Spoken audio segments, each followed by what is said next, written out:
అందరికీ స్వాగతం, సుస్వాగతం. ఈరోజు హనుమాన్ జయంతి అనేది ఒక ప్రత్యేకత. అంటే హనుమంతుడు ఆ, తన తన శక్తిని తనే తెలియని వ్యక్తి. అంటే ఇంకోరు కానీ చెప్తే గాని తెలుసుకునే వ్యక్తి. అలాగే ప్రతి ఒక్క వ్యక్తిలో కూడా ఒక అద్భుతమైన శక్తి అనేది ఉంటుంది. ఆ శక్తే మనకి తెలవదు. అది ఇంకొకరు గుర్తించగలగాలి. అలా గుర్తించగలిగే మనకి మనమే, అంటే మనకి వెల్విషరు మనకి తెలిసిన వ్యక్తిలో మనకి మన యొక్క శక్తిని మనల్ని గుర్తించి చెప్తారు. అది ఒకవేళ వాళ్ళు కానీ తెలియకపోతే మన శక్తి మనకు తెలియాలని అంటే ఒక పుస్తక పఠనం అనేది ఒక అద్భుతమైన ఆ మనకి మార్గం అది. ఆ పుస్తకం కానీ చదివితే హనుమంతులోని శక్తి, అతని శక్తి ఇంకొకరు ఎప్పుడైతే పొగిడితే అతని శక్తితో మనకి ఆ లంకని కూడా దాటి వెళ్ళారు. అలాగే మనం ఒక పుస్తక పఠనం అనేది చదివితే, ఒక పుస్తకాలని చదువుతూ ఉంటే మనలో ఉన్న అంతర్గతమైన శక్తి బయటికి రావటం అనేది జరుగుద్ది. అలాంటి ఈ శుభదినం రోజు ఒక అద్భుతమైన పుస్తకము చెప్పడానికి మన ముందుకి వస్తున్నారండి. ఒక అద్భుతమైన వ్యక్తి ఆయనే మనకి ఈయన వైవిఎల్ నరసింహరావు గారు. ఈయన క్వాలిఫికేషన్ డిఈసిఈ ఎంఎస్సి ఐటీ డిపార్ట్మెంట్లో ఎంఎస్సి చేసి ఎంబీఏ క్వాలిఫికేషన్ తో ఈయన present manager and IT manufacturing ఇండస్ట్రీలో కోదాడలో ఐటీ డిపార్ట్మెంట్ మేనేజర్ గా పనిచేస్తున్నారండి. అంతేకాకుండా ఈయన ఇన్ఫాక్ట్ సర్టిఫైడ్ అయిన 22 బ్యాచ్, అంటే 22వ బ్యాచ్ అంటే చాలా స్టార్టింగ్ లో ఉన్నారు. నేను 58వ బ్యాచ్ని. అట్లాగే మనకి సర్టిఫైడ్ యోగా ఇన్స్ట్రక్టర్. ఆ, అంటే ఎక్కడంటే అది డీకేవై ఆయుష్ లో సర్టిఫైడ్ యోగా ఇన్స్ట్రక్టర్ గా కూడా అతను ప్రాక్టీస్ చేశారు. అందుకే ఆయన యోగా చేశారు కాబట్టి అంత ప్రశాంతంగా కూల్ గా మనిషిని చూడంగానే ఒక ప్రశాంతత, పీస్ అనేది కనపడుద్ది. అట్లాగే ఆయన మాటల్లో కూడా అంతే ప్రశాంతతగా అనేది ఉంటుంది. అలాంటి వ్యక్తి ఈ రోజు మనకి ఒక అద్భుతమైన పుస్తకాన్ని మనకి పరిచయం చేస్తున్నారు. కానీ ఆ పుస్తకం పేరులో ఆ, కన్నా ఆ పుస్తకంలో ఉన్న మేటర్ చాలా అద్భుతంగా ఉంటుంది. అలాంటి అద్భుతమైన పుస్తకాన్ని మన ముందు ప్రజెంట్ చేయడానికి ఈరోజు మన ముందుకు వస్తున్నారు నరసింహరావు గారు. Welcome sir. Digital dais your self. Thank you sir. Thank you very much for your introduction sir. చక్కగా ఇంట్రడక్షన్ ఇచ్చేందుకు మీకు ధన్యవాదాలు. నా వాయిస్ వినపడుతుంది సార్ మీకు బాగానే? ఓకే ఓకే సార్, గుడ్, బాగుంది. Thank you sir. Thank you sir. నాకు ఈ అవకాశం కల్పించినందుకు మీకు ధన్యవాదాలు సార్. నేను కూడా నాకు ఈ రోజు వస్తుందని చెప్పేసి నేను ఫస్ట్ అనుకోలేదు. But by the grace of God కావచ్చు, మీలాంటి ఇంకొక చెప్పంటే ఒక మేనిఫెస్టేషన్ ఉంటుంది సార్, అది కావచ్చు. దానివల్ల నాకు ఈ అవకాశం కలిగింది అనుకుంటున్నాను. సో ముందుగా నాకు జన్మించిన మా తల్లిదండ్రులకు, అదేవిధంగా నాకు విద్యాబుద్ధులు నేర్పెట్టిన మా ఉపాధ్యాయులందరికీ కూడా అందరికీ సభాముఖంగా నమస్కారం తెలియజేస్తున్నాను. ఎందుకంటే వారి వల్లనే ఇస్తున్నా కాబట్టి. దాంతోపాటుగా నాకు ఈ వర్చువల్ డయాస్ ద్వారా ఒక బుక్ని 10 మందికి పరిచయం చేసే అవకాశం ఇచ్చినటువంటి మన వాసు గారికి, దాంతోపాటుగా అటెండ్ అయిన అందరికి కూడా ప్రతి ఒక్కరికి పేరు పేరు నమస్కారం తెలియజేస్తున్నాను సార్. ఈరోజు నేను చెప్పబోయే బుక్ పేరు ఏంటంటే, ఇంగ్లీష్లో అయితే ట్యూస్డేస్ విత్ మోరీ, దాని తెలుగులో మోరీతో మంగళవారం భేటీ అనమాట ఇది. సో దీని గురించి ఒక చిన్న పీపీటీ చేశాను సార్. ఆ పీపీటీ మీకు ప్రజెంట్ చేయబోతున్నాను. తనకు షేరింగ్ ఇవ్వండి సార్. నాకు కోహోస్ట్ ఇస్తారా?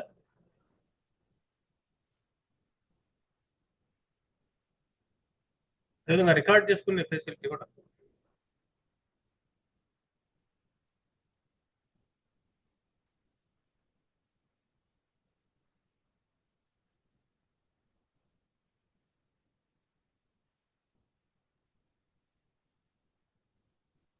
సార్ మీ వాయిస్ వినపట్లేదు సార్.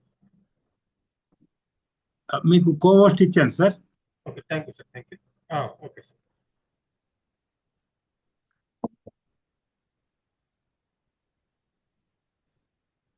అనిపిస్తుంది సార్. కనపడుతుంది సార్. ఇంకా అదే ఇంకా తిరుగుతుంది. ఇంకా ఓపెన్ అయింది సార్. Okay sir. దాన్ని మీరు దీంట్లో ఓకే ఓకే, వెరీ గుడ్, బాగుంది. Okay sir.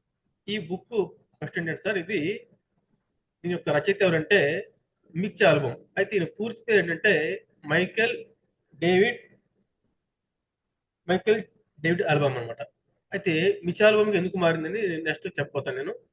తర్వాత ఏంటంటే దీన్ని తెలుగులో చాలా చక్కగా తుమ్మల పద్మిని గారు, అదేవిధంగా నరసింహారావు గారు చాలా బాగా అనువదించారండి. మనకెక్కడ కూడా ఇంగ్లీష్ బుక్ నుంచి ట్రాన్స్‌లేషన్ అన్న ఇది లేకుండా చాలా చక్కగా అనువదించారు వాళ్ళు. వాళ్ళు మన విజయవాడ వాళ్ళే. సో, ఇది 2 వర్షన్‌లు పెట్టారు మనకు తెలుగు, ఇంగ్లీష్ కూడా.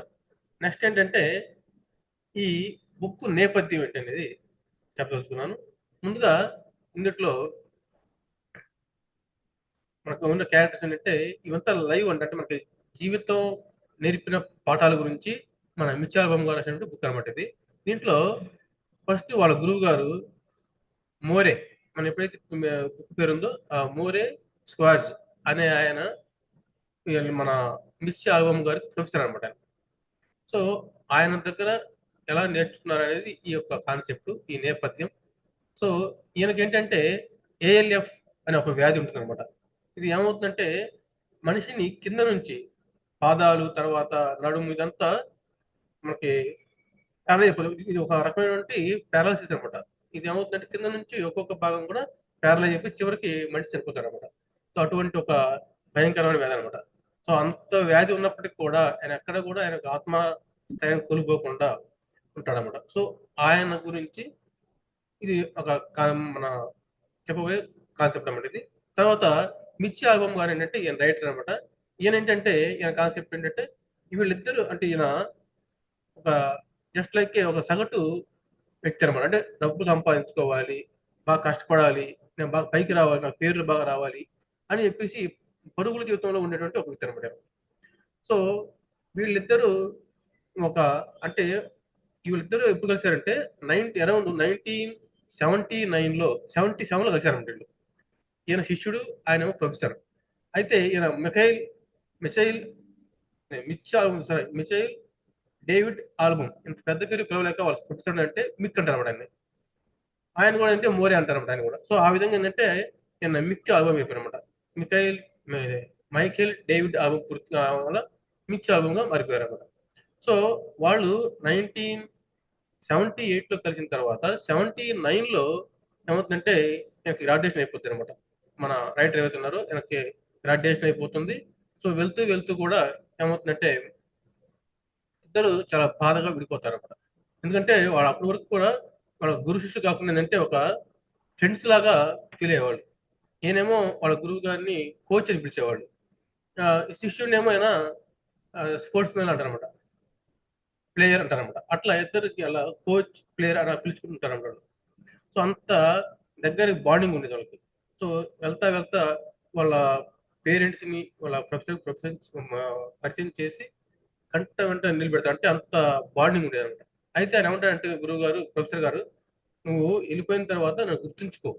అప్పుడప్పుడు కొంచెం కనీసం అప్పట్లో 1978 అనేది మనకు ఫోన్స్ లేవు కాబట్టి కనీసం అప్పుడప్పుడు లెటర్ రాస్తుంటాడు అనమాట. అయితే ఏమవుతుందంటే కాలగర్భంలో మనకి ఆయన వెళ్ళిపోయిన తర్వాత ఈ మిచ్చాలం ఆయనకి సంగీతం మీద ఇంట్రెస్ట్ ఉండడం వల్ల అటు వెళ్తాడు. అటు సంపాదన ఉండదు సరిగా. సో తర్వాత మళ్ళీ వాళ్ళ మేనమామ దగ్గరికి వెళ్తారనమాట. ఆ మేనమామ గారు ఏమవుతుందంటే సడన్గా చనిపోతారు. ఆ మేనమామ పిల్లల్ని కూడా పోషించాల్సిన పరిస్థితికి వస్తారనమాట. సో అప్పుడు ఏంటంటే ఇది కాదు నా జీవితము, నేను డబ్బు సంపాదించాలి, ఎలాగైనా సరే నేను డబ్బు సంపాదించాలి అని ఒక డబ్బు మీద చెప్పని ఒక రకంగా వ్యామోహం పెంచుకొని సంపాదించాలని ఒక గట్టి పట్టుదలతో ఏంటంటే చేస్తున్నాను. ఆ సంపాదన కోసం ఒక స్పోర్ట్స్ కాలమిస్ట్ గా, స్పోర్ట్స్ అనలిస్ట్, తర్వాత ఒక టీవీలో ఒక స్పోర్ట్స్ జర్నలిస్ట్ గా ఇలా ఆయన ఎక్కువ కాన్సన్ట్రేషన్ చేసి డబ్బు సంపాదనలో పడిపోతారు అనమాట. సో దానివల్ల ఏమవుతుందంటే ఇక పూర్తిగా మర్చిపోతారు.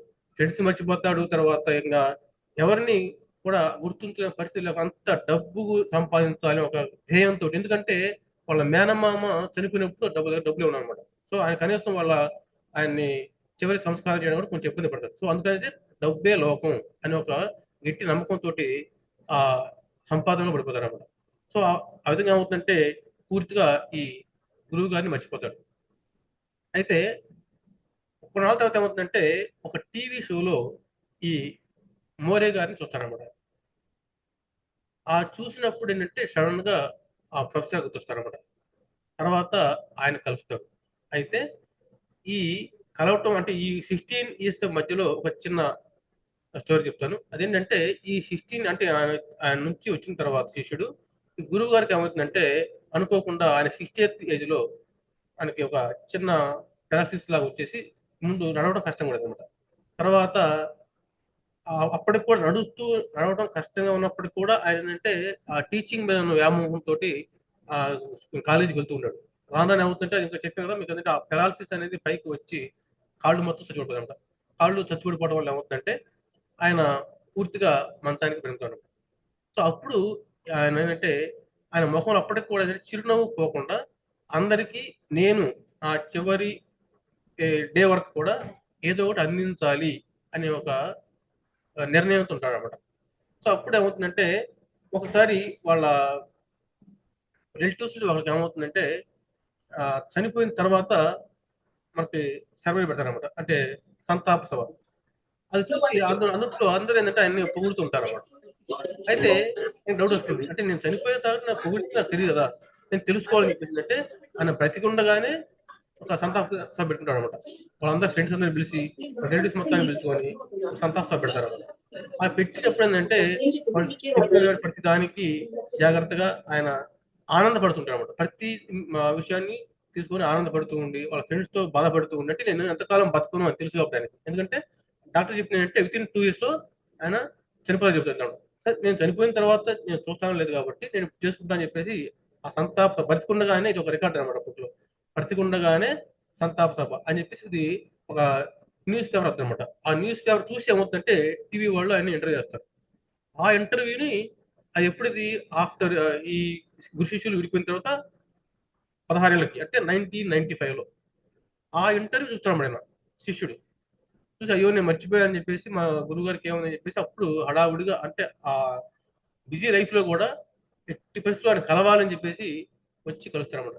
చూసి పరిస్థితి చాలా దారుణంగా ఉంటుంది గురువు గారి పరిస్థితి. చూసి చాలా బాధపడతారన్నమాట. సో అప్పటి నుంచి ఏమవుతుందంటే వాళ్ళు ఒక ఆయన ఏమంటారంటే నేను ఏదో చేయాలనుకుంటున్నాను. నేను ఎందుకంటే ఇప్పుడు ఈ మంచం నుంచి కదలలేకపోతున్నాను. కానీ నేను తెలుసుకున్న విషయాన్ని 10 మందికి మరి కొంతమందికి మన అందరికీ కొంతమంది నేను చెప్పాలనుకుంటున్నాను. కానీ నేను ఇక్కడి నుంచి పోలేను కాబట్టి నువ్వు దానికి ఏదైనా చేయమని చెప్తారంట. అప్పుడు ఈ వాళ్ళ శిష్యుడు ఏం చేస్తారంటే ఇంతకుముందు వాళ్ళు కాలేజీలో ఏంటంటే ప్రతి మంగళవారం కూడా జస్ట్ సరదాగా కూర్చోనమాట. కూర్చొని మాడుకునేవాళ్ళు. సో అట్లాగే ఇప్పుడు కూడా ఏంటంటే మనం ఒక ప్రతి మంగళవారం కలిసి కొన్ని విషయాల గురించి మనం చర్చించుకున్నాం అనమాట. జస్ట్ లైక్ పాడ్కాస్ట్ లాగా అనమాట. ఆయన ప్రశ్నలు వేస్తుంటాడు, సమాధానం ఇస్తుంటాడు ఆ లైఫ్ లో ఉన్న విషయాల గురించి. సో అది మనకి ఒక 14 వీక్స్ నడుస్తుంది అనమాట. ఆఫ్టర్ ఆ 14 వీక్ అయిపోయిన తర్వాత ఆయన చనిపోవడం జరుగుతుంది అనమాట. సో ఈ 14 వారాల్లో ప్రతి ఒక్క వారం ఒక్కొక్క అంశం గురించి వాళ్ళు మధ్య డిస్కషన్ జరుగుతుంటుంది అనమాట. ఆ విషయాలే ఈ బుక్ లో మనకి పొందుపరిచారు. అదంతా కూడా అంటే లైఫ్ గురించి అనమాట అదంతా కూడా. ఫస్ట్ వాళ్ళు కలిసేటువంటి ట్యూస్డే ఏంటంటే ప్రపంచం. ఫస్ట్ వాళ్ళు తెలుసుకున్న విషయం ఏంటంటే అంటే ఆయన వాళ్ళ శిష్యుడు అడిగాడు ఆయన్ని ఈ ప్రపంచం గురించి. ఆయన ఏమంటాడంటే మనం మనస్సు అనేది కంపల్సరిగా స్పందించాలి. ఎందుకంటే మనం ప్రపంచంలో ఇప్పుడు మనం టీవీ చూస్తూ ఉంటాము. ఏదో చిన్న మనకు కష్టం కనపడుతుంది అనుకుంటా. అయ్యో పాపం అనుకుంటాం. అలాగేంటంటే దాన్ని ఎక్కడో జరిగిన దానికి మనం స్పందిస్తాం కానీ మన పక్కనున్న విషయాల గురించి మనం ఎక్కువ స్పందించుకుని ఉంటాం అన్నమాట. మన సంబంధం లేదంటుంటారు. పక్కింట్లో జరుగుతుందో మనకు తెలియదు అనేది. అట్లాగే మనకి ఎక్కడో మనకి అమెరికా సపోజ్ ఇప్పుడు ఒక వార్ జరుగుతుంది. దాని గురించి ఫ్రెండ్స్ కలిసినప్పుడు గంటలు గంటలు మాడుకుంటాం. దాన్ని మనం చేయలేము కానీ దాని గురించి మాడుకుంటాం. బట్ మనం చేయగలిగి ఉన్నటువంటి మన పక్కన ఉన్నటువంటి వ్యక్తుల గురించి మనం ఆలోచించుకుని ఉంటాం. సో అది కరెక్ట్ కాదు. మన ప్రతి ఒక్కరు కూడా ఏంటంటే మనతో పాటుగా మన చుట్టూ సమాజం గురించి కూడా మనం ఆలోచించగలగాలి అని చెప్తారు అన్నమాట. దాంట్లో మనం అంటే మంచిని ఇవ్వాలి అని చెప్పేప్పుడు ఏంటంటే ప్రేమను పంచడం స్వీకరించడం నేర్చుకోవాలి మనం. మనం ఎప్పుడైతే మనం ప్రేమను పంచుతూ ఉంటామో ఆటోమేటిక్ మనకి ప్రేమ మనకు వస్తుంది చెప్తారన్నమాట. అది ఫస్ట్ వీక్ అయిపోతుంది. నెక్స్ట్ సెకండ్ వీక్ ఏమవుతుందంటే తన గురించి తానే జాలిపడటం. ఇక్కడ ఏంటంటే సెల్ఫ్ పిటీ. ఇప్పుడు మన ఈ ప్రొఫెసర్ మోరే గారికి ఏమవుతుందంటే కింద మొత్తం అంటే అప్ టు నడుము వరకు పూర్తిగా ప్యారలైజ్ అయిపోతుంది అనమాట. ఆయన ఎక్కడికి వెళ్ళాలన్నది వీల్ చైర్ లేదంటే పట్టుకుని తీసుకెళ్ళాలన్నమాట. సో ఆయన ఎప్పుడు కూడా దాని గురించి బాధపడలేదు. అట్లా చెప్పి బాధపడలేదా అంటే బాధ ఉంటుంది. ఆయన చెప్పే అంశం ఏంటంటే, మనకి కష్టం ఉందని చెప్పేసి దాని గురించి తలుచుకుంటూ ఉంటే ఏమవుతుందంటే, ఇంకా ఆ బాధ ఎక్కువవుతుంది కానీ, దాని నుంచి మనం ఉపశమనం పొందలేము. బాధ ఉంటుంది ఎవరికైనా. ఎందుకంటే మనం నడుస్తుంటే ఇంకా బాగుంటుంది అనుకున్నాం. కానీ ఆ పరిస్థితి మాకు లేదు కాబట్టి ఇది నిజం. సత్యాన్ని మనం గ్రహించి మనకి ఏదైతే చేయగలమో దాన్ని చేయాలి మనం అంటారనమాట. సో, ఆయన చెప్పిన దాంట్లో మనం చెప్పిన అంశం ఏంటంటే, కష్టాల గురించి ఆలోచించకుండా మనకి ఏదైతే ఉందో దాని గురించి ఆలోచించి తృప్తి పడటం అనేది నేర్చుకోవాలంటాడనమాట. మనం ఎప్పుడు కూడా ఏంటంటే మన దగ్గర లేని దాని గురించి ఎక్కువ ఆలోచిస్తుంటాం. నాకు అది లేదు, ఇది లేదు ఆలోచిస్తాం కానీ మనకి ఈ దేవుడు ఏమి ఇచ్చాడు అనే గురించి ఆలోచిస్తున్నాం. సో అలాంటి లైఫ్ కాకుండా మనకి ఇచ్చిన దానికి ముందు మనం హ్యావ్ టు సే గ్రాటిట్యూడ్. మనకి ఏదైతే మనకు ఉందో దీనికి కారణం మన పేరెంట్స్ కావచ్చు, మన గురువులు కావచ్చు, లేదంటే మన బై గాడ్ కావచ్చు, మనకి కొంత ఉంది. దీనికి ముందు ఆనందపడండి. తర్వాత లేదని గురించి మనం తెచ్చుకునే ప్రయత్నం చేద్దాం అంటాడనమాట ఆయన మోరేగా. సో ఆ విధంగా ఏంటంటే మనకి బాధపడటం అనేది బట్ బాధ ఉండొచ్చు కానీ బాధని కాకుండా మనకి ఏది ఉందో అంటే మనం ఇంకా ఏం చేయగలం మనం ఉన్న దాంతో అని చెప్తున్నాం. అప్పుడు ఏమవుతుందంటే మన రైటర్ ఏం చేస్తారంటే ఆ రోజు ఒక చిన్న మైక్ కొనుక్కొస్తాడనమాట. అంటే రికార్డ్ ఇవన్నీ కూడా ఏవైతే చెప్తాడో అవన్నీ రికార్డ్ చేయడం కోసం అని చెప్పేసి ఒక చిన్న మైక్ తెచ్చుకుంటాడు అనమాట. ఇది ఒక టేప్ రికార్డ్ కొనుక్కొచ్చుకుంటాడు. అది చూపిస్తాడు గురువు గారికి. ఎందుకంటే ఆయన చెప్తాడు ఏమని, నేను చెప్పే ప్రతి విషయాన్ని కూడా నువ్వు ఒక పుస్తక రూపంలో పొందుపరచలేదు అనమాట ఈ సెకండ్ వీక్. సో అప్పటి నుంచి ఏమవుతుందంటే ఇవన్నీ రికార్డ్ చేసుకున్నాడు. అది సెకండ్ వీక్. నెక్స్ట్ పశ్చాత్తాపం, రిగ్రెట్స్. మనకి ఎప్పుడు కూడా జీవితంలో ఈ రిగ్రెట్స్ ఉండకూడదు అనమాట. అంటే మనం ఈరోజు చనిపోతాము లేదంటే నేను ఇంకా జరిగిపోతుంది అనేటప్పుడు ఏంటంటే మనకి సపోజ్ మనకి ఒకళ్ళకి వ్యక్తి సపోజ్ మనకి ఏదైనా చిన్న గొడవ అయింది అనుకున్నాం. సో ఎవరో ఒకళ్ళు ఏంటంటే వాడు కాంప్రమైజ్. మీకు మంచి వ్యక్తి ఏదో అనుకోకుండా మిస్అండర్స్టాండింగ్ వల్ల మనకు తేడా వచ్చింది.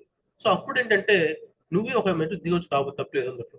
వాళ్ళు పలకరించు. ఎందుకంటే రేపొద్దున వెళ్ళే టయానికి అమ్మో ఆ రోజు నేను అతన్ని పలకరించలేకపోయాని, అది చేయలేకపోయాని అనే బాధ ఎప్పుడు కూడా ఉండకూడదు. ఎందుకంటే ఈ మోరే గారు ఆయన లెక్చర్గా ఉన్నప్పుడైతే వాళ్ళ తోటి లెక్చర్తో కొంచెం చిన్న గొడవ అవుతున్నారు. అప్పుడు కొంతకాలం వాళ్ళ మధ్య గ్యాప్ వచ్చిందన్నమాట. సో తర్వాత ఏమవుతుంది, నేను కలుద్దాం అనుకున్నా కానీ ఇప్పుడు ఏంటంటే కలిసే పరిస్థితి లేదనమాట. సో ఇప్పుడు అతను ఆ పశ్చాత్తాపం ఉందన్నమాట. సో నేను అతనికి ఆ రోజు సారి చెప్తే బాగుండేది అని ఒక పశ్చాత్తాపం ఉంటుంది. సో అట్లాంటివి ఎవరికి ఉండకూడదు. మీకు ఏదైనా ఉంటే అప్పుడప్పుడే చేసేసుకోండి. అంటే మనకి వెళ్ళిపోయే టయానికి మనకి ఏమి బ్యాక్ లాగ్స్ ఉండకూడదు అనమాట. అది అని చెప్పే అంశం అనమాట. సో అక్కడ ఏమంటాడంటే అనవసరమైన విషయాలతో ఎక్కువ ఆలోచించడం. మనకి ఏదైతే అనవసరం అనుకుంటామో వాటి గురించి ఎక్కువ ఆలోచిస్తుంది కానీ మన దగ్గర మనకి ఏది అవసరమో దాని గురించి తక్కువ ఆలోచిస్తాం. కాబట్టి అది చేయలేదు ఇది చేయలేదు అని బాధపడే కన్నా మనం ఏమి చేయగలిగితే అది చేయటం కోసం సిద్ధంగా ఉండాలి. మనం తెలుసుకున్న అంశాన్ని 10 మందికి పంచాలి అంటున్నాడు. అది third week. Next fourth week ఏంటంటే డెత్ గురించి. ఈయన ఏమంటాడంటే మరణం అనేది చాలా సహజమైనది అనమాట. పుట్టుక ఎంత సహజమో మరణం కూడా అంతే సహజం. ఆ విషయాన్ని ప్రతి ఒక్కరు గుర్తించాలి. ఎందుకంటే మనం ఎలా చనిపోవాలో తెలిస్తే ఎలా బ్రతకాలో తెలుస్తుంది. To start AI మనకేంటంటే బ్రతకటం ఎంత ఇంపార్టెంటో చావటం అనేది కూడా అంతే. అంటే మనకి ఎంత హాయిగా అంటే ఇంకా నాకేం బ్యాక్లాగ్ సపోజ్ రేపు పొద్దున్నే మనల్ని లేదు ఇప్పుడే కాసేపట్లో రేపు పొద్దున్న మనకి యమధర్మరాజు తీసుకెళ్తారంటే హ్యాపీగా నేను వస్తాను అని చెప్పి ఉండాలి కానీ అమ్మో అది చేయలేదు, నేను ఇది చేయలేదు, మా అబ్బాయికి నేను ఇవన్నీ పెట్టలేదు, లేదా మా పాపకి ఇది చేయలేదు నేను అనేటువంటి ఏ అంశం ఉండకూడదు. సిద్ధంగా ఉండాలి మనం ఎప్పటికైనా సరే. మన మరణానికి ఆహ్వానించేటట్టు ఉండాలి. అంటే అంత ఫ్రీగా ఉండాలి మనం. చూసే పక్కన మనకి ఒక పావురం పెట్టాం అనమాట. అంటే అంత పీస్ఫుల్ గా మన మరణం ఉండాలి అంటాడు ఆయన. ఎందుకంటే మరణం అనేది అనివార్యం. సో మనం ఏం చేయగలం, ఈ ఉన్నంత కాలంలో మనం చేద్దాం, చనిపోదాం. నెక్స్ట్ వచ్చేసి ఫిఫ్త్ కుటుంబం గురించి అనమాట. ఆయన కుటుంబం గురించి చాలా చాలా గొప్పగా చెప్పడం జరిగింది అనమాట. ఆయన ఏమంటారంటే వివాహం అనేది అన్ని విషయంలోది ఘనమైనది చెప్పుకుంటాం మనం. ఇది బైబిల్లో ఉంటుంది ఈ కొటేషన్. ఎందుకంటే ఇది ఎక్కడి నుంచో ఒక వేరే కుటుంబం నుంచి వచ్చిన వ్యక్తి. ఎందుకంటే మనమే మన ఇంట్లోనే మన అమ్మ నాన్నతో కావచ్చు, మన తోబుట్టువులతో కూడా మనం సఖ్యంగా ఒకసారి ఉండలేము. కానీ ఎక్కడి నుంచో వచ్చి మన కోసం వాళ్ళ ఇంటి పేరు కావచ్చు, వాళ్ళ పేరెంట్స్‌ని అఫ్‌కోర్స్ వాళ్ళు either either male or female వచ్చి మనతో చేరేటప్పుడు ఏంటంటే ఎక్కడి నుంచే జీవితం మనదే. కాబట్టి వాళ్ళకేంటంటే ఇట్ ఈస్ లైక్ ఒక సెక్యూరిటీలో ఉండాల. సెక్యూరిటీలో ఉండాలి గానీ మనకి ఒక ఒక కేజ్ అంటే ఒక పంజరంలాగా ఉండకూడదనమాట కుటుంబం అనేది. ఇక్కడ కుటుంబం గురించి చెప్తానంటేనా, మీకు చుట్టూ ఎంతమంది ఉన్నా గానీ, నీకు కష్టం వచ్చినప్పుడు నిన్ను కాపాడేది నీ కుటుంబమే. కాబట్టి ఆ కుటుంబాన్ని ఎప్పుడు కూడా వదులుకోవద్దు. మీకు మీ పునాది పక్కన చూసేదన్నమాట ఏర్లున్నాయి. మీ పునాది అనేదంటే నీ కుటుంబం అనమాట. ఎప్పటికి కూడా మీకు మధ్య ఎన్ని మనస్పర్ధలు రావచ్చు, ఎన్ని గొడవలు రావచ్చు కానీ కుటుంబాన్ని మాత్రం ఎప్పుడు విడిచి ఉండదు చూడడం. ఎందుకంటే ఇక్కడ చిన్న ఎగ్జాంపుల్ ఏంటంటే మన రైటర్‌కి ఏమవుతుందంటే ఒక బ్రదర్ ఉంటారనమాట. ఆయన పీటర్. ఆయనకి ఈ బుక్‌ని ఆయన అంకితం చేశారనమాట. ఆ పీటర్ అనే అతను ఏంటంటే తమ్ముడు. రైటర్ తమ్ముడనమాట.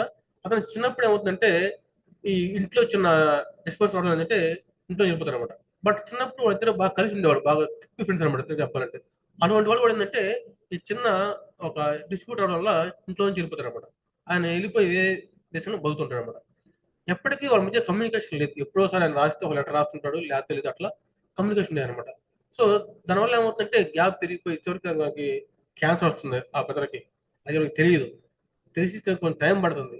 కానీ వెళ్లి ఆదుకునేంత ఇది ఉండదు. సో అట్లా ఆ డిస్ప్యూట్ రావడం వల్ల ఏంటంటే అతను కొంచెం దూరం అవుతాడనమాట. సో అట్లా కాకుండా ఏంటంటే కుటుంబం అనేది ప్రతి ఒక్కరికి మనకొక చేయూత లాగా ఉండాలి అని చెప్తున్నాడనమాట. ఇది ఫౌండేషన్ లాగా అనమాట. అది ఫోర్త్ వీక్ వాళ్ళు దాని గురించి మాట్లాడుకుంటారు. Next fifth week fifth week అది సిక్స్త్ వీక్ వచ్చేసిందంటే ఎమోషన్స్. ప్రతి ఒక్కరికి కూడా ఏంటంటే భావోద్వేగాలు, ఎమోషన్స్ అనేవి సాధారణంగా వస్తూ ఉంటాయి. వాటిని ఎప్పుడు మన మోరే ఏమంటారంటే భావోద్వేగాలు ఎప్పుడు కూడా అణిచిపెట్టవద్దు. Don't control your emotions.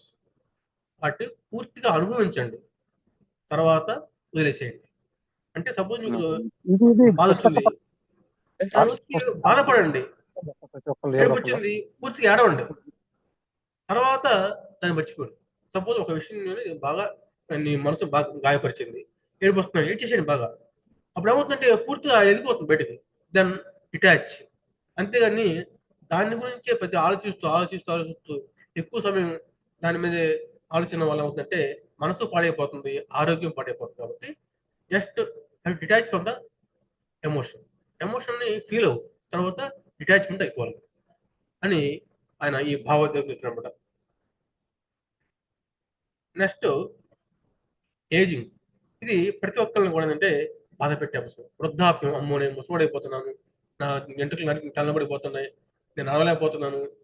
ఇలా ఆలోచిస్తారు గానీ, నేను నే నేను పెరుగుతున్నానంటే నాతో పాటు అనుభవం పెరుగుతుంది. నాకు జ్ఞానం పెరుగుతుందని ఆలోచించేవారు కూడా. అంటే పాజిటివ్ విషయాన్ని మనం పట్టించుకోవట్లేదు. నేను నాకు ఇప్పుడు 40,000 వచ్చాయనుకోండి. 45 వచ్చాయి అంటే ఏంటంటే ఈ యొక్క 45 ఇయర్స్ ఎక్స్‌పీరియన్స్ నాకుంది అని ఆనందపడాలంటాడాయన.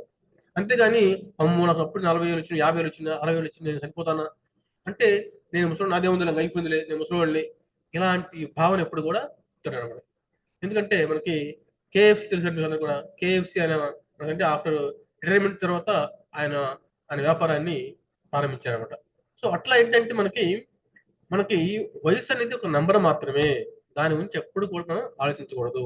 మీ యొక్క వయస్సు పెరుగుతుంటే అనుభవం పెరుగుతుంది, జ్ఞానం పెరుగుతుంది అని ఆలోచిస్తూ ఉండాలి మనం ఎప్పుడు కూడా. నువ్వు ఎప్పుడు కూడా ఏంటంటే నేను యూత్‌లో ఉంటే బాగుండేది. అప్పుడు నేను అలా చేశాను. ఇప్పుడు అంటే మనకు యువతలాగా ఉండాలి అని అనుకుంటాం తప్పితే, ఆ యువతలాగా ఉండకుండా ఇప్పుడు ఏజ్‌లో ఉన్నాం మనం. ఆ ఏజ్‌ని పూర్తిగా అనుభవించడం నేర్చుకోవాలి మనం. అప్పుడేమవుతుందంటే ఆ ఎంజాయ్‌మెంట్ అనేది పూర్తిగా మనసుకు ఉంటుంది కాబట్టి ఆటోమేటిక్‌గా మనకి ఆ ఏజింగ్ అనే భావన మన మనసులో ఉంటుందన్నమాట. అది ఆయన చెప్పే అంశం సెవెంత్ వీక్‌లో. నెక్స్ట్ ఎయిత్ వీక్ ఏం చెప్తారంటే ఆయన డబ్బు గురించి మాట్లాడారంట. డబ్బు అవసరం, కానీ ఆ డబ్బు కావచ్చు, హోదా కావచ్చు, వస్తువుల మీద ఉన్నటువంటి ప్రేమ ఏమవుతుందంటే మనం మనుషుల మీద చూపించకపోతాం అనమాట. ప్రతి వ్యక్తి కూడా ఏంటంటే ఈ ఇప్పుడు ఏమవుతుందంటే మనకు సాధారణంగా హ్యూమన్ రిలేషన్స్ కన్నా కూడా ఏంటంటే ఈ మనీ కావచ్చు, లేదంటే మన ఈ ఆర్నమెంట్స్, ఐ మీన్ వస్తువుల మీద ఉన్నటువంటి ప్రేమ ఈ మనుషుల మీద చూపించలేదు. ఇక్కడ చూడండి, మీకు ఏమంటాడంటే ఆయన, మీ దగ్గర డబ్బు ఒక అవసరం, సపోజ్ ఎవరైనా ఒక మనిషికి డబ్బు అవసరం ఉందనుకోండి, డబ్బు ఇవ్వద్దు, డబ్బు ఎలా సంపాదించుకోవాలో ఆ మెలకువలు నేర్పు ఆయనకి అంటాడు అనమాట. సో అలా నేర్పడం అవుతుందంటే రేపు పొద్దున, ఎందుకంటే సపోజ్ సపోజ్ నువ్వు డబ్బు అవసరం ఉంది, ఇచ్చావు, అవసరం తీరిపోతుంది, మరి రేపు మళ్ళీ కావాల్సి వస్తుంది, రేపు మళ్ళీ ఇస్తావు మనం, మరి ఇవ్వలేం కదా మనం. సో అట్లా ఏమవుతుందంటే ఆ డబ్బు అనేది, డబ్బు కావచ్చు, ఏదైనా వస్తువు కావచ్చు, ఆ కాసేపు ఉంటుంది మనకి, అవసరం తిరిగిపోతే మళ్ళీ అవుతుందంటే దాన్ని మళ్ళీ మనం మళ్ళీ అడుక్కోవాల్సి వస్తుంది అనమాట. సో ఇట్లా ఏమవుతుందంటే బెగ్గింగ్ అయిపోతుంది అనమాట. సో అట్లా కూడా అంటే హౌ టు ఎర్న్ మనీ అనేది కనుక మనం వాళ్ళకి నేర్పగలిగితే, ఆ నైపుణ్యం నేర్పితే అవుతుందంటే వాళ్ళు ఇంకా ఇంకో మన లాంటి కొంతమంది కూడా వాళ్ళకి ఈ ఎర్నింగ్ ఎబిలిటీ నేర్పే అవకాశం ఉంటుంది. పక్కన చూడండి, మనకి డబ్బు ఉంది, పక్కన ఒక వస్తువు ఉంది, దానికన్నా మనకంటే ఒక బుక్ ఇస్తారనమాట. ఎందుకంటే అది ఓల్డ్ బుక్, అంటే వాల్యుబుల్ అనమాట. అంటే ఈ వీటితో కన్నా కానీ ఆ బుక్, ఎందుకంటే ఆ బుక్ లో కొన్ని నాలెడ్జ్ ఉంటుంది, ఆ నాలెడ్జ్ కలిగేసుకొని మనం ఆ సంపాదన పెంచుకునే అవకాశం ఉంటుంది అనమాట. అది ఆయన చెప్పే అంశం అనమాట. Next ninth, love goes on. ఈ ప్రేమ అనేది నిరంతరంగా ఉంటుంది. మనిషి మరణం పొందొచ్చాం కానీ ప్రేమకు అనేది మరణం లేదు. ఒక ఆరిపోతూ అంటే ఎండింగ్ లో ఉన్న కొవ్వొత్తి నుంచి మనం ఇంకొక కొవ్వొత్తి వెలిగించవచ్చు. అట్లాగే మనకి మూడు బారిపోయేటి ఆ చెట్లు నుంచి, అంటే చనిపోబోయే చెట్టు నుంచి ఒక మొక్క ఎలాగైతే వస్తుందో, అట్లాగేంటంటే మనకి మనిషి చనిపోతున్నప్పుడు కూడా అతను పంచిన ప్రేమ అనేది నిరంతరం కూడా ఎప్పుడు మనకి అందుతూ ఉంటుంది చెప్తాను. మరణం జీవితాన్ని ముగిస్తుంది కానీ మనం పంచిన ప్రేమను కదంటాడు అనమాట. నెక్స్ట్ 10th, ఇది మ్యారేజ్ అనమాట. ఈ వివాహం అనేది ఇందాక నేను కొంచెం కన్ఫ్యూజ్ అనమాట, ఫ్యామిలీ గురించి చెప్పాను. సో ఇక్కడ ఈ వివాహము అనేది ఏంటంటే చాలా ఇది ఇద్దరి మధ్య కాకుండా రెండు కుటుంబాల మధ్య ఉన్నటువంటి బంధం అనమాట. ఇది ఇద్దరి మధ్య మనం బంధం అనుకుంటున్నాం కానీ ఇది ఇద్దరి మధ్య కాదు. రెండు కుటుంబాలు కలిసి ఒకటిగా అవుతుంది. రెండు ఫిజికల్ బాడీస్ కలిగి ఒక మెంటల్ బాడీగా కలిసేది ఈ మ్యారేజ్ అనమాట. సో అంతటి పవిత్రమైంది అనమాట. దాన్ని అంత పవిత్రంగానే చూడాలి. అదేవిధంగా ఇది ఒక ఒప్పందం కాదు అది. అదేంటంటే ఇద్దరు వ్యక్తుల మధ్య ఉన్నటువంటి నమ్మకం కావచ్చు, లేదంటే మనం ఏవైతే వాళ్ళకి వాల్యూస్ అనమాట. ఈ వాల్యూస్ ఎందుకంటే ఈ కుటుంబం, ఈ ఇద్దరి మధ్య నుంచి మళ్ళీ ఇంకొక వ్యక్తి కావచ్చు, ఇంకొక జనరేషన్ వస్తుంది అనమాట. సో వీళ్ళు ఎలా అయితే ఉంటారో వాళ్ళు వచ్చే పిల్లలు కూడా అంతే ఉంటారు అనమాట. సో కాబట్టి ఏంటంటే marriage is not a cage, it is a sanctuary అంటాడు అనమాట ఆయన. అంటే ఇది బంధించి ఉంచే పంజరం కాదు, ఇది కూడా సేదతీర ప్రాంతం అని చెప్పాడు అనమాట ఈ వివాహం గురించి. తర్వాత 11వ మంగళవారం మన కల్చర్ అనమాట. అంటే ఈయన ఏమంటారంటే మనం ఇంతకుముందు మన వాళ్ళు చెప్పారు, మన పేరెంట్స్ చెప్పారు, మన ఓల్డ్ జనరేషన్ చెప్పారు కాబట్టి మనం చేస్తున్నాం, అలా కాదు. అందుట్లో ఒక కల్చర్ అనేది మనం చెప్తుంటాం, అందుట్లో నిజంగా వర్తుంటే దాన్ని పాటిద్దాం, లేదనుకోండి దాన్ని పక్కన పడేద్దాం. క్రియేట్ యువర్ ఓన్ కల్చర్ అనమాట. అంటే ఎవరో 10 మంది నడుస్తున్నారు కాబట్టి ఆ దారి మంచిదా చెడుదా అని చూడకుండా ఆ దారిలో పోవడం కరెక్ట్ కాదు. ఆ దారి కరెక్ట్ అనిపిస్తే వెళ్ళండి, మీకు నచ్చలేదు, ఆ దారి బాగలేదు అనుకోండి, ఆ దారిని మర్చిపోయి next you can create your own culture అనమాట. మీ దారిని మీరు సృష్టించుకోవచ్చు. అంటే నేను ఒక్కడనే పోతే అనుగుతుందేమో, మళ్ళీ 10 మంది పోతే దారిలో పోతే బాగుంటుందేమో అలా అనుకోవద్దు. ఎందుకంటే నీకంటూ ఒక ఓన్ ఐడెంటిటీని యూ హ్యావ్ టు క్రియేట్ అని చెప్తున్నాను. తర్వాత 12th ట్యూస్డే అంటే 12వ మంగళవారం ఏంటంటే ఫర్గివ్నెస్, క్షమించడం గురించి చెప్తారన్నమాట ఆయన. మీకు ఎవరితోనైనా ప్రాబ్లం ఉంటే వారిని రెండే పాయింట్ అవ్వడం, ఒకటి ఫర్గివ్ ఆర్ ఫర్గెట్ అని చెప్తారు. ఫర్గెట్ అంటేనేమో మర్చిపోవటం, ఫర్గివ్ అంటేనేమో క్షమించడం.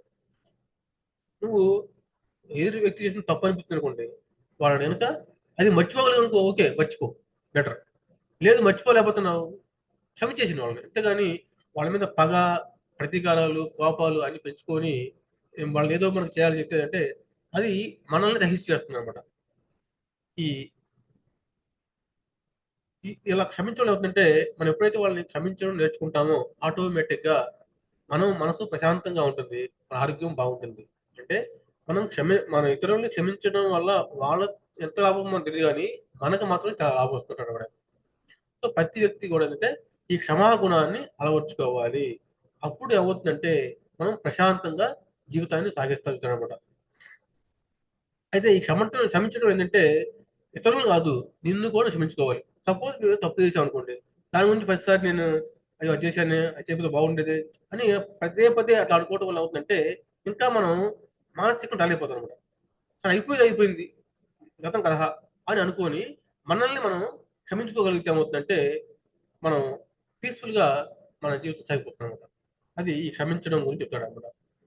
నెక్స్ట్ ఏందంటే 13 ఒక్క నిమిషం సార్. 13థ్ వీక్ ఏంటంటే ద పర్ఫెక్ట్ డే. ప్రతి వ్యక్తికి కూడా ఏందంటే ఒక పర్ఫెక్ట్ డే అనేది నాకు ఒక డెఫినిషన్ డెఫినెట్‌గా ఉంటుందన్నమాట. కొంతమందికేంటంటే ఫ్రెండ్స్‌తో కలిస్తే కొంత ఆ టైం బాగా గడిచిపోతుంది. హ్యాపీగా ఉంటాం. కొంతమందికేంటంటే మంచి హోటల్‌కి వెళ్లి భోంచేస్తే హ్యాపీగా ఉంటుంది.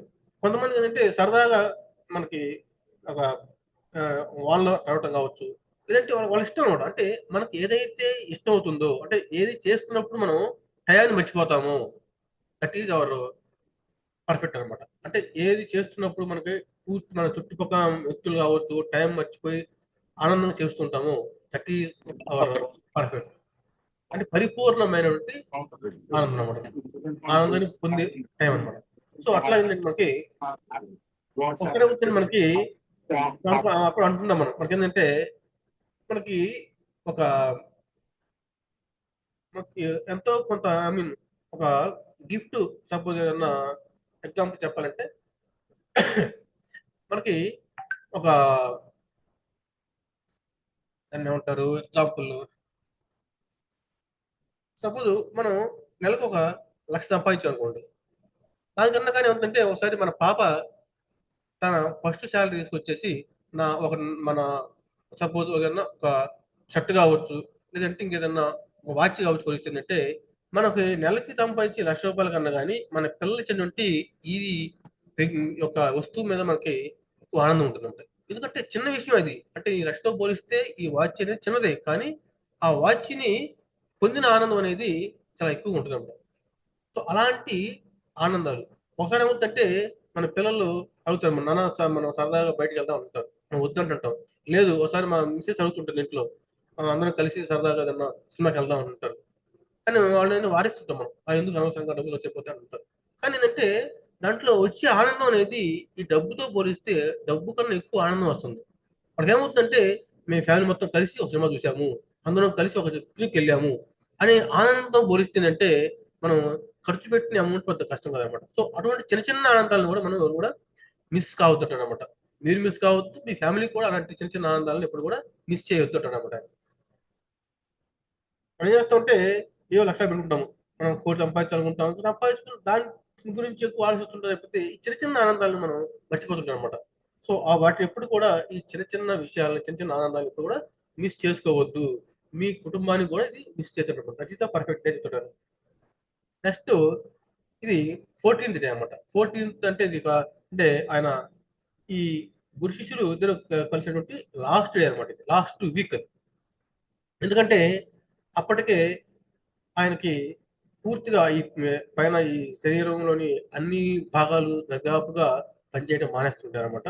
అది లాస్ట్ రోజు ఆయన గుడ్ బై చెప్పారు. అంటే గుడ్ బై ఎందుకు చెప్పారంటే ఇక్కడ ఏమవుతుందంటే ఆ రోజు కనీసం ఆయన నోట్లో నుంచి మాటలు కూడా రావనమాట. అంత కష్టంగా ఉంటది. ఆ పరిస్థితి చూసి మన రైటర్ ఏమవుతుందంటే ఆయన కళ్ళెంబడి కూడా చూస్తాయనమాట.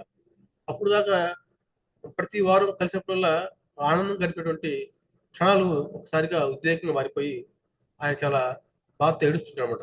అప్పుడు అడుగుతాడు వాళ్ళ గురువుగారు, "ఎందుకు ఏడుస్తున్నావు?"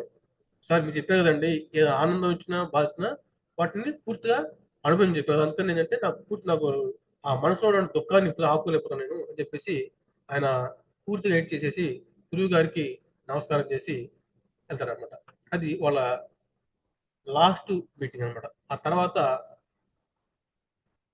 ఇది ఈ ఫోటో ఏంటంటే వాళ్ళిద్దరూ కలిసి లాస్ట్ డే అనమాట. అంటే మేము లాస్ట్ మంగళవారం రోజున కలిసినప్పుడు తీసుకున్న ఫోటో అనమాట. ఇది ఒరిజినల్ ఫోటో మనకి నెట్ లో ఉంటుందండి. ఇది చూడండి ఎంత ఆనందంగా ఉన్నాడు ఆయన. ఆ టైంలో ఏంటంటే ఆయనకి నోట్లో నుంచి మాటలు వచ్చే పరిస్థితి లేదనమాట. కానీ మనిషి అంత ఆనందంగా ఉన్నాడు అనమాట. సో ఆ చివరికి ఏంటంటే ఆ గురువు గారికి ఒక దుడ్డు మీద ముద్దు పెట్టేసేసి బాత్ చేస్తారనమాట.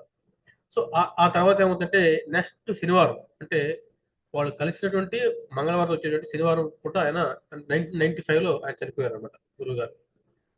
సో అది ఈ యొక్క బుక్ యొక్క సారాంశం అండి. ఇందులో ముఖ్యంగా మనం నేర్చుకున్న అంశాలు ఏంటంటే ఈయన ఏమంటాడంటే ప్రేమించండి లేదా నశించండి అంట. అంటే మీరు కంపల్సరీగా ప్రేమించండి, ప్రతి ఒక్కరిని ప్రేమించండి, లేకపోతే పెరిష్ అంటే ఇంకా చెప్పాలంటే ప్రేమించండి లేదా సావండి అంటారు అనమాట. ఇంకా చెప్పాలంటే డైరెక్ట్ గా మన తెలుగులో అయితే ప్రేమించండి లేదా చనిపోండి, అంతేగాని ప్రేమించకుండా ఉండొద్దు, ఎవరిని ద్వేషించొద్దు.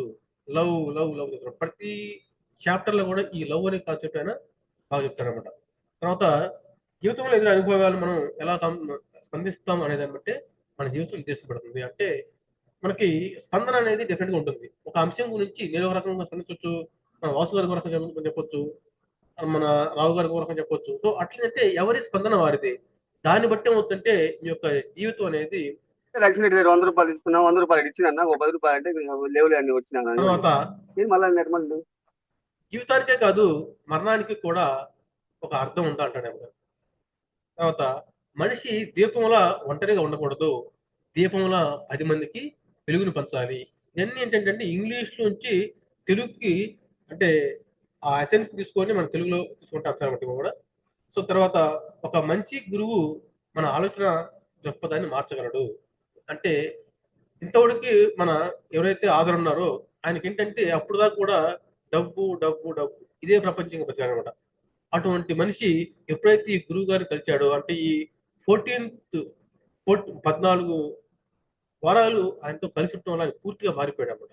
అప్పటి నుంచి ఏంటంటే ఆయన నేను చెప్పాను ఫస్ట్ నేను వాళ్ళ బ్రదర్ని అని చెప్పేసి ఆయన ఏమంటాడంటే ఒకసారి చెప్తాడు ఇలా బ్రదర్ గురించి, ఇట్లా మా బ్రదర్ చిన్నప్పుడు వెళ్ళిపోయాడు మా ఇంట్లో నుంచి, సో అతన్ని కలవాలనుకుంటున్నాడు అంటాడు అనమాట. అతను వస్తే బాగుంటాడు. ఏమంటాడంటే అతను వస్తే బాగుండి నుంచి పాలిస్తాడు. వాళ్ళ గురువు ఏమంటాడంటే అతను వస్తే బాగుంటున్నావు కదా నువ్వెందుకు వెళ్ళగొట్టుంటాడు అనమాట. సో అప్పుడు అతనికి ఆలోచిస్తున్నాడు. సో అందుకని ఏంటంటే తన అడ్రస్ మొత్తం కనుక్కొని వేరే కంట్రీ ఉంటే అక్కడికి వెళ్ళి వాళ్ళ బ్రదర్ని కలుస్తాడు అనమాట. సో ఆ విధంగా ఏంటంటే ఆ గురువు గారు ఇచ్చిన సలహా మేరకు ఏంటంటే ఎప్పటి నుంచో కలవని వాళ్ళ తమ్ముడిని కలిసే అవకాశం వచ్చింది అనమాట. దాంతో పాటు ఏంటంటే వాళ్ళ ఆయన చేస్తున్న మ్యారేజ్ లవ్ మ్యారేజ్ అనమాట. లవ్ మ్యారేజ్ అయినప్పటికీ కూడా ఏంటంటే ఎప్పుడు కూడా వాళ్ళు పెద్దగా కలిసి ఉండరు. ఎంత కాడికి ఏంటంటే ఆయన ఎప్పుడు బయట చూస్తుంటాడు అనమాట. సో ఎప్పుడైతే ఆయన చెప్పాడు మా బంధం గురించి అప్పటి నుంచి ఏంటంటే వాళ్ళ ఆవిడని ప్రేమించడం, ఆమెకు ఎక్కువ టైం కేటాయించడం చేస్తుంటాడు అనమాట.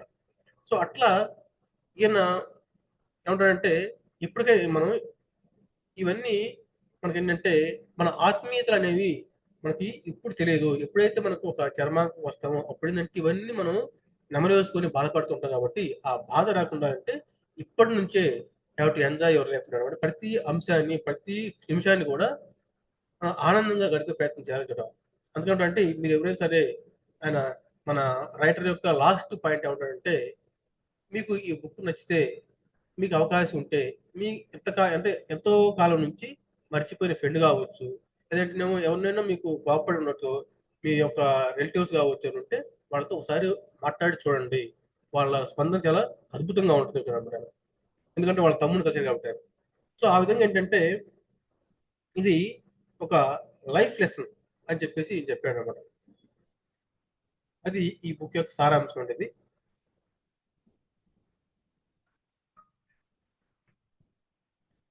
ఇది తెలుగులో ఇంగ్లీష్ లో బ్యాక్ సైడ్ న మనకి ఇచ్చినటువంటి కొన్ని కొటేషన్స్ అనమాట. ఫస్ట్ లో అండి ఈ బుక్ ఎందుకంటే ఈయన ఒక కాలమిస్ట్ అంటే స్పోర్ట్స్ కాలమిస్ట్ అనమాట. సో ఈయన ఈ బుక్ రైట్ చేస్తా అంటే ఒక ప్రింట్ చేయించాలని ట్రై చేస్తే ఎవరు కూడా ముందు రాదనమాట. కానీ ఆ పూర్తి అంటే 14 వీక్స్ అయిపోయిన తర్వాత ఆ ఏదైతే రికార్డ్ చేసిన మొత్తం కూడా రికార్డ్ చేసిన అందరినీ కూడా ఒక బుక్ రూపంలో మార్చి కష్టపడి ఒక పబ్లిషన్ తీసుకొని చేసిన తర్వాత అది సుమారుగా మనకి ఈ అరౌండ్ ఆయన చెప్తుందని బట్టి ఏంటంటే ఫస్ట్ లో ఒక 20,000 కాపీ చేశారటండి. తర్వాత అది కొన్ని మిలియన్ కాపీస్ అమ్ముడిపోయిందంట. దాంతో పాటు ఆయన ఏం చెప్పారంటే ఇది 31 లాంగ్వేజెస్ లో 36 కంట్రీస్ లో ఈ బుక్ ప్రచురించబడింది అనమాట. సో అంత గొప్పగా ఈ బుక్ సార్ ఇది. సో అంతటి ప్రాచుర్యం పొందనమాట. ఇది న్యూయార్క్ లో ఒక కంటిన్యూగా ఒక 6 years top most selling book గా ఉందన్నమాట ఈ బుక్. అంతటి ప్రాచుర్యం బుక్ అండి ఇది. ఇది ఈ బుక్ యొక్క సారాంశం సార్.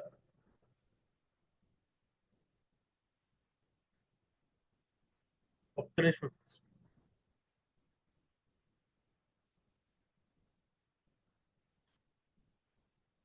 సార్. వాసు గారు సార్ మీ ఇచ్చిన టైంలో నేను ముగించాలనుకుంటున్నాను. ఓకే చాలా చక్కగా తెలియజేశారు సార్. నిజంగా ప్రతి ఒక్కరూ ఈ విషయాలు తెలుసుకోవాల్సిన విషయాలండి. పుస్తకం పేరు అని చూస్తే దాని ప్రయారిటీ అంత అనిపించదు, కానీ దానిలో మ్యాటర్ మాత్రం చాలా అద్భుతంగా ఉంది. మీరు అన్నట్టు ఫస్ట్ కొద్ది పుస్తకాలు వచ్చాయి, తర్వాత చాలా పుస్తకాలు ప్రింట్ అయ్యాయి అనేది. ఈ పుస్తకంలోని ఇంపార్టెంట్ కీ పాయింట్స్ ని మీరు చక్కగా 13 పాయింట్స్ లో 13 స్లైడ్స్ రూపంలో చూపించి, ముగింపు స్లైడు తర్వాత చివరి ఇంకోటి అంటే 15 స్లైడ్స్ లో చాలా చక్కగా తెలియజేశారండి. నిజంగా పీపీటీ అద్భుతంగా ఉంది, దాంట్లోని మ్యాటర్ చాలా అద్భుతంగా మీరు తెలియజేశారు. ఇప్పుడు ఈ రోజు ఈ జూమ్ లో పాల్గొన్న వాళ్ళందరూ కూడా చాలా మంచి పాయింట్లు తీసుకున్నారు. మీకు కానీ ఓకే అనుకుంటే ఈ పీపీటీ గ్రూప్ లో పెట్టండి సార్. ఎవరన్నా కూడా ఈ రోజు జూమ్ లో జాయిన్ కాని వాళ్ళు ఆ పీపీటీ చదివి ఈ పుస్తకం యొక్క విలువ తెలుసుద్దండి. చాలా చాలా ముఖ్యమైన పాయింట్లు తెలియజేశారండి. ఇంతకు ఫస్ట్ లోనే చండీరాజు గారు అన్నారు ఈ పుస్తకం ఎక్కడ వెళ్ళలేదు అని, కానీ నేను కూడా వెళ్ళలేదు సార్ ఈ బుక్. యాక్చువల్గా నేను కూడా ఈ బుక్ ఎప్పుడు వెళ్ళలేదు. చెప్పాను కదా, మా పాప సజెస్ట్ చేస్తున్నమాట ఈ బుక్.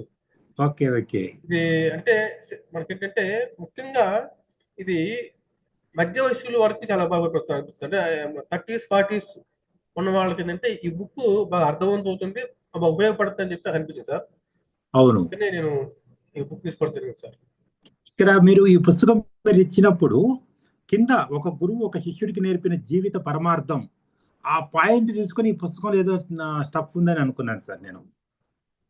పుస్తకం పేరులో కన్నా పుస్తకం పేరు కింద ఉన్న ఆ యొక్క ఒక లైన్ చూడండి, అది దీంట్లో ఉంది. సేమ్ నేను ఎక్స్పెక్ట్ చేసినట్టుగానే ఈ పుస్తకంలో చాలా చాలా దమ్ము ఉందండి.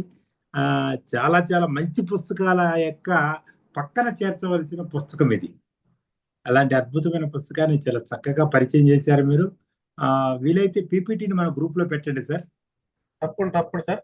బాగుంది. అంటే నేను అంత అర్థవంతంగా చెప్పాను తెలియదు నాకు, బట్ ఆ బుక్ చదువుతుంటే తెలుగు వర్షన్ చదువుతుంటే సార్ మనకు కంపల్సరీగా ఏదో టైంలో మనకి కళ్ళబడి వస్తుంది సార్. ఎస్ కరెక్ట్ అండి. తెలుగు వర్షన్ నేను చదివినప్పుడు అంటే ఇంగ్లీష్ లో కనిపించగలను కానీ బట్ తెలుగు వర్షన్ చదువుతుంటే ఏంటంటే ఎందుకంటే మనకి పదక్కం కాబట్టి మనం కనెక్ట్ అవుతాం అనమాట. అందుట్లో ఆవిడ పద్మినిగా చాలా చక్కగా దాన్ని అనుభవం చాలా బాగా చేశారు అనమాట. ఎస్ అంటే కరెక్ట్ గా 13 పాయింట్లు కూడా మీరు ఫస్ట్ పాయింట్ ఏంటి సార్ దాంట్లో? ప్రపంచం గురించి ఆలోచించాలి. ప్రపంచం గురించి ఆలోచించాలి. స్వార్థం అనేది కాకుండా ఏంటంటే మన గురించి మనం ఎంత ఆలోచిస్తామో అంటే చుట్టుపక్కల గురించి కూడా కొంత ఆలోచించాలి. మనం కొంత లాభం కొంత మాని పొరుగు వాడికి తోడ్పడబోయి అంటారు అన్నమాట. ఎస్ మన చుట్టూ ఉన్న సమాజం గురించి ఆలోచించాలి, ప్రేమను పంచాలి అనే ఫస్ట్ పాయింట్ తో పాటు సెకండ్ పాయింట్ సెల్ఫిటీ, తన గురించి తానే జాలిపడటం. 3వ పాయింట్ రిగ్రెట్, పశ్చాత్తాపం. 4వ పాయింట్ మరణం, డెత్. అలాగే 5వ పాయింట్ కుటుంబం, ఫ్యామిలీ గురించి, భావోద్వేగాలు, ఎమోషన్స్. 6వ పాయింట్. 7వ పాయింట్ వృద్ధాప్యం. 8 డబ్బు, మనీ గురించి. 9 ప్రేమ నిరంతరం, అది 10వ పాయింట్ వివాహం. 11 సంస్కృతి, కల్చర్. 12 క్షమించడం, ఫర్గివ్నెస్. 13 పరిపూర్ణమైన రోజు. ఎన్ని కానీ చేస్తే ఒక పరిపూర్ణమైన రోజు వస్తుంది అనేది 13 పాయింట్లు ఆతర్ చెప్పిన దాన్ని చాలా చక్కగా మీరు పీపీటీ రూపంలో తెలియజేశారండి. మనము కోచ్ నరేంద్ర గారి దగ్గర కానీ ఇంకెవరైనా సరే పర్సనల్ డెవలప్మెంట్ వ్యక్తుల యొక్క చెప్పే విషయాలు అన్ని కూడా వీటి వీటి గురించే ఉంటాయండి. అవునవును సార్, అన్ని కూడా ఈ పాయింట్స్ చుట్టూ ఉంటాయి అనమాట. ఫర్గివ్నెస్, క్షమించడము, ఇవన్నీ కూడా మనకి అంటే ఒక వ్యక్తి యొక్క జీవితము బాల్యం నుంచి కూడా అంటే వృద్ధాప్యం వరకు కూడా ఏ విధంగా ఉంటుందనేది ఇది చాలా స్పష్టంగా తెలియజేసింది. అంటే ఒక్కొక్క రైటర్ ఎన్ని కూడా మన జీవితంలో జరిగే నిత్య సత్యాలు అవి. నిత్య సత్యం ఎప్పుడు కూడా నిత్యమే. ఎక్కడికైనా వెళ్ళినా, ఎక్కడికి వెళ్ళినా, ఏ ఊరికి వెళ్ళినా, ఏ దేశంకి వెళ్ళినా, ఏ ఖండానికి వెళ్ళినా నిత్య సత్యం ఎప్పుడు కూడా నిత్యంగానే ఉంటది. అలాంటి నిత్య సత్యాలు ఒక్కొక్క రైటర్ ఒక్కొక్క యాంగిల్లో తన జీవితాన్ని, జీవిత అనుభవాన్ని రంగరించి ఇచ్చడంలో చూడండి. అతను చనిపోయే టైంలో ప్రతి మంగళవారం ఒక పాయింట్ తన గురువుకి చెప్పే విషయాన్ని అంటే ఘంటసాల గారు కూడా చనిపోతూ చివరిలో భగవద్గీత శ్లోకాలు చదివారండి. మొత్తం కంప్లీట్ చేయలేదు, మొత్తం అన్ని శ్లోకాలు చేయలే, కానీ కొన్ని శ్లోకాలే కంప్లీట్ చేశారు. కానీ ఆ శ్లోకం కానీ వింటుంటే, దాని పరమార్థం ఆయన చెప్పే అర్థం కానీ వింటుంటే, ఆయన మరణశయ్యం మీద పనుకొని చదివినట్టు అనిపించదండి. ఎంతో ప్రేమగా ఆలాపన చేసిన భావన కలుగుతుంది. అంటే చనిపోయే ప్రతిరోజు కూడా ఆ విధంగా జీవించిన వ్యక్తే గొప్ప వ్యక్తి అవుతాడు. ఈ రోజు నేను మరణిస్తాను అనుకున్న వ్యక్తి ఏ విధంగా ఉంటాడో అలా ప్రతిరోజు ఉండగలిగితే అద్భుతంగా ఉంటుందని చెప్పి మనకి యాపిల్ సీఈఓ ఎవరండి? Steve jobs. స్టీవ్ జాబ్స్ అదే చెప్తాడండి. అతను కూడా అంతేనండి. అతను చనిపోతాడని తెలిసే అతను స్టీవ్ జాబ్ ఆ టెక్నాలజీని కనుక్కొని అతను ముందుకెళ్ళటం అనేది జరిగింది. అతనికి అట్లాగే ప్రతి ఒక్క వ్యక్తి కూడా స్టీవ్ జాబ్ చెప్పేది ఏంటంటే, నేను ఈ రోజే మరణిస్తే ఎలా ఉంటాను అనే విధంగా కానీ ప్రయాణం జర్నీ చేస్తే అద్భుతంగా తన యొక్క జర్నీ ముందుకు సాగుద్దని చెప్పడం జరిగింది. చాలా చాలా బాగుంది సార్. పుస్తకము చాలా బాగా ప్రజెంట్ చేశారు చక్కగా. Thank you very much sir. Thank you sir. Thank you for your cooperation sir. మీ యొక్క సహాయ సహకారాలతోటి నేను కూడా ఒక బుక్ రివ్యూ చేసే అవకాశం ఇచ్చేందుకు మీకు ధన్యవాదాలు సార్. దాంతో పాటుగా ఇప్పటి వరకు నా యొక్క ఈ ప్రెజెంటేషన్ కావచ్చు, దాన్ని చూసిన అందరికి కూడా నా యొక్క ధన్యవాదాలు sir. Thank you very much అండి. ప్రతి ఒక్కరికి పేరు పేరున నాకు కృతజ్ఞతలు సార్. సార్, మీరు పుస్తకం చదివినప్పుడు ఎలా ఫీల్ అయ్యారు? ప్రెజెంటేషన్ చేసినప్పుడు ఎలా ఫీల్ అయ్యారు సార్? సార్, చదివినప్పుడు కన్నా కానీ అంటే ప్రెజెంటేషన్ కొంచెం ఏదో చెప్పాలి అని ఒక ఆతృత అదొకటి అనుకున్నదంటే, నేను ఒక మంచి బుక్ చెప్తున్నాను ఒక ఆనందం కనిపిస్తుంది సార్. నాకు అనిపించింది. మీకు ఎలా కనిపించిందో తెలియదు నాకు అది. ఎస్ సార్, ప్రతి ఒక్కరు సార్ మీరు ఆ పుస్తకాన్ని రీసెర్చ్ చేసినట్టు సార్. ప్రెజెంటేషన్ పుస్తకం చదవటం ఒక ఎత్తు సార్, ప్రెజెంటేషన్ చేయటం అనేది చాలా చాలా సార్. ఆ పుస్తకాన్ని మీరు ఏంటంటే మీరు రీసెర్చ్ చేసినట్టు ఆ పుస్తకం మీద ఒక పిహెచ్డి. అంతే సార్, అవును సార్. ఎందుకంటే నేను అదే చదివి అనుకోండి, ఫస్ట్ ఇంగ్లీష్ చదివాను. ఇంగ్లీష్ చదివిందంటే నాకు కొన్ని పాయింట్లు నేను తెచ్చుకోగలిగాను. కానీ నాకు అనిపించి మీరు చెప్పారు మీరు తెలుగు ఉంటే బాగుండని చెప్పాను సార్. అప్పుడు చేసి నేను మొత్తం మళ్ళీ నెట్లో ఎత్తుకుంటే తెలుగు వర్షన్ కనపడింది. బట్ నాకు తెలుగు వర్షన్లోనే ఎక్కువ మ్యాటర్ తీసుకోగలిగాను అనమాట, ఇంగ్లీష్లో కన్నా. కానీ ఎందుకంటే మన మతం కావచ్చు, దాంతో మంది భావన ఏదంటే నాకు కొంచెం ఎక్కువ కరెక్ట్ అయినమాట ఆ బుక్ తోటి. ఎస్ సార్, నేను అదే సార్ నేను చెప్పేది ప్రతి ఒక్కరికి. మన పుస్తక పఠనంలో ఉన్నోళ్ళు మినిమం ఒక్క పుస్తకం అన్నా సరే ప్రెజెంటేషన్ ఇవ్వండి.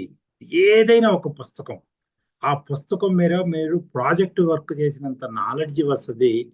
అది ఆ ప్రజెంటేషన్ చేసినప్పుడు ఈరోజు నరసింహరావు గారు చూడండి ఎంత అనుభూతి పొందారో, అంత అనుభూతి ప్రతి ఒక్కరు పొందుతారండి. అది అనుభూతి అనేది అది ఫీల్ అయితేనే తెలుస్తుందండి. అది చూస్తేనో చెప్తేనో అర్థం కాదండి. అది స్వయంగా ఫీల్ అయితేనే అర్థం అవుతుంది. ఏమంటారు సార్ నరసింహరావు గారు?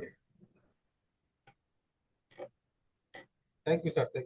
ఓకే సార్, ఇంకెవరైనా మాట్లాడండి సార్. నమస్తే సార్, నా పేరు రాఘవేంద్ర రెడ్డి. వినిపిస్తుంది సార్? ఆమె అడుగులు సార్. నిజంగా నేను టైటిల్ చూస్తేనే ఇదేదో చాలా పాతదిగా ఉంది, ఏంటబ్బా ఇది పుస్తకం అని కూడా అనుకో. To be frank sir, but book మన పుస్తక ప్రపంచంలో ప్రజెంట్ చేస్తున్నట్టే ఖచ్చితంగా ఇది మంచి బుక్ ఉంటుందని నేను ఈరోజు సావధానంగా ఇవ్వటం జరిగింది సార్. రియలీ సార్ చెప్పినట్టు, వాసు సార్ గారు చెప్పినట్టు, presentation is super sir. Your PPT is excellent. మాటలు లేవు సార్. ప్రతి పాయింట్ కూడా ఎంత చక్కగా, అంటే దీని మీద ఎంత మీరు పరిశోధన సాధన చేశారని నాకు అర్థమవుతుంది సార్. ఆ ఫీలింగ్, ఆ భావోద్వేగం ఎలా మీరు ఫీల్ అయ్యారు మీ కళ్ళల్లో కనిపిస్తుంది, మీ మాటల్లో కూడా మాకు వినిపిస్తుంది సార్. అంత చక్కగా ప్రజెంట్ చేశారు. చాలా చక్కగా ఉంది సార్. ప్రతి పాయింట్ కూడా ఆ 14 point it is a life lesson for everybody అని నేను భావిస్తున్నాను సార్. పర్టికులర్ ఫార్ మీ అయితే నాకు నిజంగా ఇప్పుడే ఆ బుక్ కొని చదవాలన్న తాపత్రయము, ఆశ పుడుతుంది సార్ నాకు మీ ప్రెజెంటేషన్ ద్వారా. కంపల్సరీగా ఆ బుక్ చదివితే ప్రతి ఒక్కరు కంటి అవుతారు సార్ బుక్ తోటి. అదే అదే అదే అదే నేనైతే చాలా కనెక్ట్ అయ్యాను సార్. ఇందులో లాస్ట్ లో ఒక చెప్తారు సార్, పర్ఫెక్ట్ డే, పరిపూర్ణమైన, ఎందుకంటే టైం ఎక్కువ తీసుకోదలుచుకోలేదు. ఫర్గివ్ అండ్ ఫర్గెట్ అన్నది డైలీ సూపర్ సార్. దీంతో పాటు ఇంకోటి లుక్ ఫార్వర్డ్, అంటే ఎఫ్ఎఫ్ఎఫ్. ఇప్పుడంతా ఆర్ఆర్ లాగా ఇది కూడా ఎఫ్ఎఫ్ అని పెట్టుకోవడానికి నేను ఇలా పెట్టుకున్నాను sir. FFF, forgive, forget and look forward thank you sir. అనేది. అది చాలా, అది అలా యాక్రోనిమ్స్ చేసుకున్నాను సార్ నేను ఇప్పుడే. అలాగే 13th మంగళవారం, 13వ మంగళవారం రోజు పెద్ద పెద్ద లక్ష్యాలు వెనకబడి చిన్న చిన్న సంతోషాలు మనం కోల్పోకూడదు అని చెప్తారు. అది కరెక్టే సార్. అది అది ఫీల్ అయినప్పుడే దాని యొక్క ఇది తెలుస్తుంది, దాని యొక్క భావన, ఆస్వాదన అది అనుభవించే వాళ్ళకి తెలుస్తుంది. అది చిన్న చిన్న సంతోషాలు మనం పోగొట్టుకుంటున్నాం సార్. అంటే నెగ్లెక్ట్ చేస్తున్నాం. ఎక్కడికో వెళ్ళాలనుకుంటాం, ఎక్కడికో వెళ్తున్నా తెలియదు, ఉరుకులు పరుగులు. ఆ, ఏం సార్, ఆ రాత్రికి ఆఖరికి అది ఆయాసంగా మిగిలిపోతుంది చెప్తే చిన్న చిన్న ఆనందాలు కూడా మనం అనుభవించకపోతున్నాం ఈ ఈ పరుగుల యుగంలో. ఆ అది అది చాలా బాగా నచ్చింది సార్. లాస్ట్ లో 14th మంగళవారం నాడు గుడ్ బై అని చెప్తూ ఇది ఆ, చివరి బేట అని చెప్తారు. Death ends A life but it does not end A relationship. ఇది అద్భుతం సార్. చాలా చాలా అద్భుతంగా ఉంది అసలు. మనిషిని కదిలించేది సార్ ఇది. అలాగే మీరు లాస్ట్ లో పీపీటీలో ఎసెన్స్ పెట్టారు, మనిషి దీపంలా ఒంటరిగా ఉండకూడదు, దీపంలా 10 మందికి వెలుగు పంచాలి. ఇది ఇంకా హైలైట్ సార్ అసలు. నాకైతే అసలు ఎలా చెప్పాలనేది కూడా రావట్లేదు సార్. నిజంగా అంత బాగా thank you sir. Thank you sir. Thank you very much. ఉంది సార్. అది అంత బాగుంది సార్. అలాగే సంతోషంగా ఉంటాం, స్మైల్ గో మైల్స్ అంటారు మామూలుగా, ఏం సార్. సో ఆ ఫోటో కూడా చూశాను. వారు గురువు గారు ఎంత చక్కగా హ్యాపీగా నవ్వుతున్నారు సార్. ఎంత అదృష్టం, అంత మనసు విప్పి అంత ఇదిగా శిష్యుడితోటి ఎంత ఆనందంగా ఆ ఫోటోలో చూస్తే ఎంత గ్లో కనిపిస్తుంది నిజంగా. చాలా చాలా బాగుంది సార్. చాలా చక్కగా చెప్పారు. Really very hats off to you sir for your presentation through our పుస్తక ప్రపంచం ద్వారా. పర్టికులర్లీ మన వాసు సార్ ద్వారా ఇవన్నీ కూడా మనకు పరిచయం అవుతున్నాయి ప్రతి వారం వారం. శనివారం అంటే ఏదో హడావిడిగా ఉండిపోయి చాలా మంది అటెండ్ లేకపోతున్నారు. నేను కూడా కొన్ని మిస్ అయ్యాను, టు బి ఫ్రాంక్. బట్ ఈ గురువారం కాబట్టి కొద్దిగా టైం అందరికి కూడా దొరికింది. అందరికి వీలు పడే అవకాశం కూడా మెండుగా